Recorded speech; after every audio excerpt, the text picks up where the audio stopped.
तो प्यारे बच्चों, आप लोग का स्वागत है पार्ट 2 में। पिछले वीडियो में हमने किया था कुछ प्रीवियस ईयर क्वेश्चन। आज के इस वीडियो में हम लोग पहले चैप्टर से और कुछ प्रीवियस ईयर क्वेश्चन करने वाले हैं जो कि पिछले 7 सालों में पूछे गए थे। तो पहले हमने 5 क्वेश्चन कर लिया है। अब ये पहला चैप्टर है, इससे बहुत ही कम ही क्वेश्चन आते। क्यों? क्योंकि मतलब कि उतना अच्छा चैप्टर नहीं, ज़्यादा question acid base salt metal non metal से आएंगे आपके टर्म 1 में। ठीक है, जैसा कि हमारे सैम्पल पेपर में भी था। सैम्पल पेपर में वैसे बैलेंस करके चीज़ों को दिया गया था। और बहुत लोग पूछ रहे थे मार्किंग स्कीम वाला कि उसमें थोड़ा मार्किंग स्कीम में गड़बड़ी लग रही है, लेकिन वो गड़बड़ी नहीं है। 0.8 नंबर का भी क्वेश्चन है। ठीक है, आप लोग को बताऊंगा एक डिटेल वीडियो बना के। आप लोग उसे मत देखिए, आप लोग क्वेश्चन को देखिए। तो चलिए हम लोग इसे करते हैं। तो हमारा पहला question, what is mean by displacement reaction, reduction reaction और combination reaction, right? Balance chemical equation for each reaction. तो ये हमसे प्रीवियस ईयर में पूछा जा चुका है। तब तो एमसीक्यू था नहीं, तो इसीलिए ऐसा क्वेश्चन है। तो इसका आंसर ये है भाई, देखो बहुत डिटेल आंसर है। वीडियो में हमने सब कुछ देखा था, मतलब समझ रहे हैं ना, मतलब कि हमने देखा था डिस्प्लेसमेंट रिएक्शन क्या होता है। तो मुझे लगता नहीं है कि आप लोग बताने की ज़रूरत है, फिर भी बता देता हूँ। डिस्प्लेसमेंट रिएक्शन वो होता है जिसमें क्या होता है, डिस्प्लेस करता है। रिडक्शन रिएक्शन में क्या होता है बताइए? ऑक्सीडेशन होता है। हमने बताया था कि जब जब रिडक्शन होगा तब तब ऑक्सीडेशन जरूर होगा। तो रिडक्शन रिएक्शन एक ऐसा रिएक्शन होता है जिसमें क्या होता है, रिड्यूस होता है। ठीक है, कॉम्बिनेशन रिएक्शन क्या होता है? कॉम्बिनेशन रिएक्शन वो रिएक्शन होता है जिसमें कंबाइन होता है। ठीक है, ये हम लोग बहुत अच्छी तरीके से पढ़ चुके हैं। ठीक है, अब चलिए बढ़ते आगे। जैसे why is respiration consider as exothermic reaction? क्यों? क्योंकि प्यारे बच्चों, जो रेस्पायरेशन होता है ये हमारा ए वाला है ना। तो ये भी हमसे पूछा गया प्रीवियस ईयर में। क्योंकि प्यारे बच्चों, जो रेस्पायरेशन होता है उसके जरिए एनर्जी रिलीज होती है। हम लोग लाइफ प्रोसेस में पढ़ चुके हैं ना, मतलब आप लोग पढ़े होंगे भाई बायोलॉजी में कि जब रेस्पायरेशन होता है तो एनर्जी रिलीज होती है। ठीक है, एनर्जी रिलीज होती है कि नहीं? तो ग्लाइकोलिसिस उसिस आप लोग सब कुछ पढ़े होंगे। तो एनर्जी रिलीज होती है, इसलिए एक्सोथर्मिक है। ठीक, अब define the term oxidation and reduction.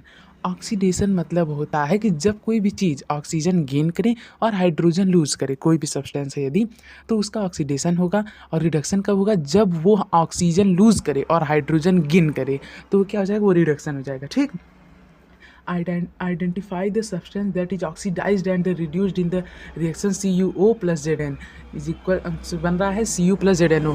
तो देखिए हमारा यहाँ पे Cu हमारा रिड्यूस नहीं हो रहा है।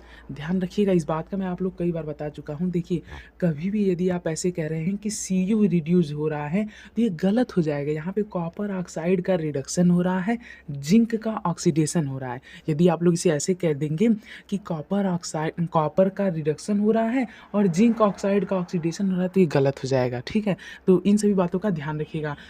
जैसे कहते हैं सही तरीका आपको पता होना चाहिए कहने का। बढ़ते हैं आगे। 2 ग्राम ऑफ लीड नाइट्रेट, ये स्पेलिंग थोड़ा सा गलत है। 2 gram of lead nitrate is taken in a boiling tube, the boiling tube is heated over a flame. Now answer following question, state the colour of fume evolve. देखिए ये हमारा NCERT का है। आपको याद आ रहा होगा कि एनसीईआरटी के कितने पन्ने होते हैं? 2 पन्ने होते हैं। एक पन्ना ये, एक पन्ना होता है ये। तो यहाँ पे आप लोगों को वो वाला रिएक्शन दिया गया था और यहाँ पे एक ट्यूब बनी हुई थी, उसमें से कुछ कैसा निकल रहा था? ब्राउन कलर का निकल रहा था। और इसका रिएक्शन आपको इस पेज पे लिखा गया था। तो वो फिगर आप लोगों के मन में ज़रूर बन गई होगी मुझे लगता है, यदि आप लोग 2-3 बार एनसीईआरटी पढ़े होंगे तब। तो देखिए यहाँ पे हमारे सामने लिखा गया था, क्या लिखा गया था? NO2 यानी कि नाइट्रोजन। तो वो जो हमारा है वो क्या है? वो हमारा नाइट्रोजन ही है। ठीक है, एनसीईआरटी ढंग से पढ़िए, इसीलिए कहता हूँ एनसीईआरटी से ही आता है सब कुछ। ठीक है, तो जो नाइट्रोजन ऑक्साइड है ये गैस इवॉल्व हुई है हमारा। ओके, अब हमसे क्या पूछा है? And the residue left. अब रेसिड्यू जो हमारा लेफ्ट हुआ है वो क्या है? वो PbO है, दैट इज लीड ऑक्साइड है। ठीक है, एक सेकेंड में आप लोग को बताता हूँ। देखिए ये वाला जो हमारा पेज था इसी पे तो लिखा गया था, याद कीजिए। यहाँ पे लिखा गया था PbO लीड ऑक्साइड। ठीक है, तो हमने जब लीड नाइट्रेट को मतलब कि बॉइलिंग ट्यूब में रखा और उसके बाद उसे बॉयल किया तो ये हुआ। अब बात करते हैं क्वेश्चन नंबर 2 की। ये हमसे पूछना, ओहो ये क्या हो गया? ये देखिए हम लोग यहाँ पे थे, सॉरी। देखिए name the type of chemical reaction that has taken place स्टेटिंग it's balance chemical equation. यहाँ पे सीधी सादी बात है भैया, डिकम्पोजिशन। देखिए यहाँ पे इक्वेशन भी मिल गया। ये देखिए डिकम्पोजिशन रिएक्शन हुआ है, क्यों? क्योंकि यहाँ पे कोई कॉम्बिनेशन नहीं हुआ, कोई डिस्प्लेसमेंट नहीं हुआ, तो डिकम्पोजिशन ही हुआ है। देखिए देखिए जो लीड ऑक्साइड होता है ये येलो कलर का होता है, ये फॉर्म हुआ था, और ये नोटी ये ब्राउन कलर वाला फॉर्म हुआ था। और ध्यान रखिएगा ये जो रेसिड्यू है, मतलब जो बचा खुचा है, इसी को यदि ये सॉलिड है तो इसे हम लोग प्रिसिपिटेट कहते हैं, ठीक है। क्यों सॉलिड है तो प्रिसिपिटेट कहते हैं? क्योंकि जाहिर सी बात है ये रिएक्शन में डिजॉल्व नहीं हो पाया, या फिर रिएक्शन सोल्यूबल नहीं था, इसी वजह से, ठीक है। समझ रहे हैं ना? सब कुछ हम लोग पढ़े यार, कोई नई चीज़ थोड़ी है।